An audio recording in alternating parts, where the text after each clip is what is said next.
Hey everyone, it's Leandra at New Vocations Racehorse Adoption Program's Kentucky facility. And here with me today for our trainer tip video is Leafroy, who is a 2017 gelding. He is around 16.3 hands, and he's a horse who has changed a lot since he first came into our program, which leads me into the topic for today's discussion, which is the training timeline. So at New Vocations, our horses are coming directly from the track or from layup facilities.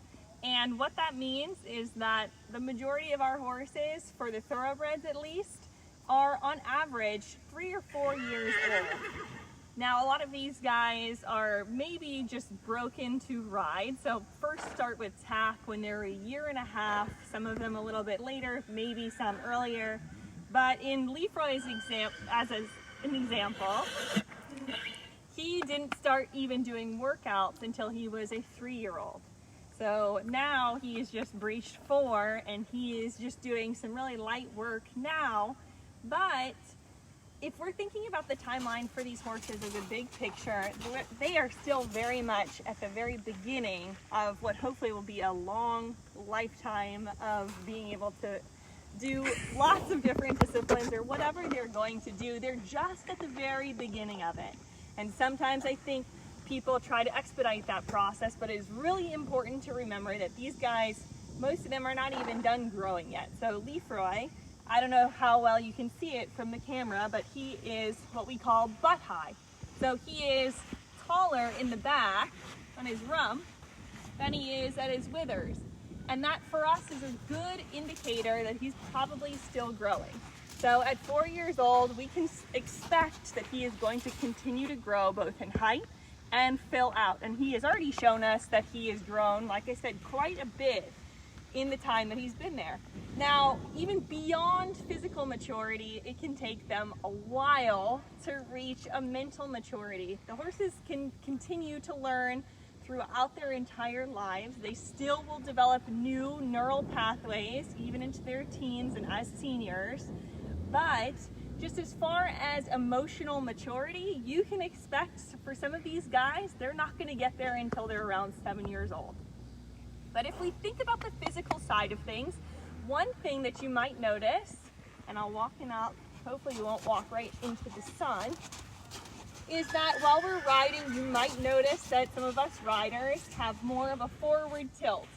Now, some of that is just sort of the traditional hunt seat style, which goes along with the tack that we're riding in. There's more of a forward sort of perch to that seat anyway. But for us, what we're thinking of is first and foremost the horse's development, and developing them in such a way that is not going to jeopardize their own physical development. So one of the very last things to mature on a horse is their vertebrae, and we're sitting right on top of it. So whereas if you were going to give someone, a little kid, a piggyback ride, you would be holding that weight parallel to your own spine. We sit perpendicular, we're applying force perpendicular to the horse's spine. The vertebrae runs right along their back here.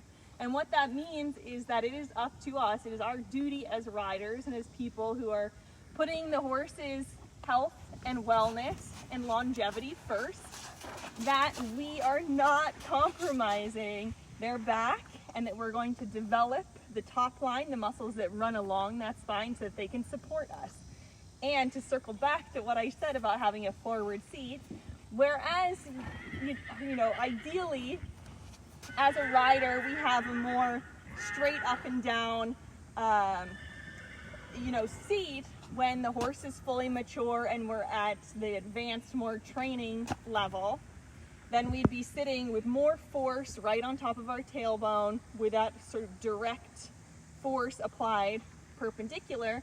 These horses, when they're young, a lot of them can't handle that. We want to encourage the horse to lift their back so that they can develop those top line muscles, which only happen when they are, well, only happen in an ideal way when they are stretching, and they can develop those elongated muscles along their spine that will support their spinal column so that they can have that own strength and balance, so that they can support us, so that down the road we can have that nice sort of lifted uphill movement that we desire, but just from the way that they, like I said, Leafroy, perfect example, because he's a little downhill, he's going to really struggle to have an uphill gait, which might be desirable to set us where we want to be as a rider down the road.